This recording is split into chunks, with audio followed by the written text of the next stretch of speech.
bos, pasangannya. Jadi ampernya kecil bos.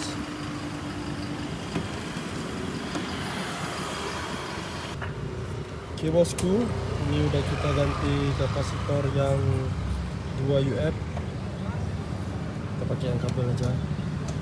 Oke, kita coba kita tes dulu bosku. Oke bosku, ini tinggal kita hidupin aja aslinya.